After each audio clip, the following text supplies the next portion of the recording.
छत्रपती संभाजीनगरमधील हॉटेलवरून सुरू झालेल्या वादानंतर आता शिरसाट आणि अंबादास दानवे यांच्यामध्ये खडाजंगी सुरूच आहे। चक्रम वेडे लोक मंत्रिमंडळात कसे, घर जाळेन म्हणणाऱ्यांना मंत्रिमंडळामध्ये कसं ठेवलं असा सवाल अंबादास दानवेंनी केला। याबाबत राज्यपालांना पत्र लिहिणार असल्याचं दानवे म्हणाले। तर तुमची गुपितं माझ्याकडे आहेत, घराला आग लावायला कमी करणार नाही असं वक्तव्य संजय शिरसाट यांनी केलं होतं। राजकारण करताना समोरामोर करायला पाहिजे।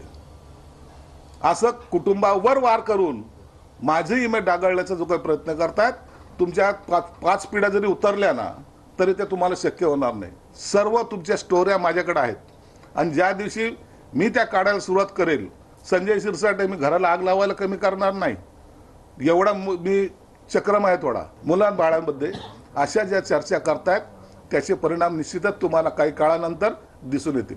मला असं वाटतं ते स्वतःच म्हटले मी चक्रम आहे, मी वेडा आहे।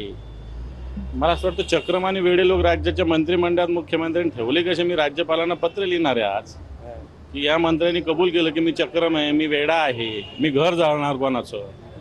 जर असे लोक मंत्रिमंडळात असतील देवेंद्र फडणवीसांच्या, उद्या मंत्रिमंडळाच्या बैठकीत बसून एखादा चक्रमपणा केला, एखादा वेडापणा केला तर मला वाटतं नवीन काही गोष्टी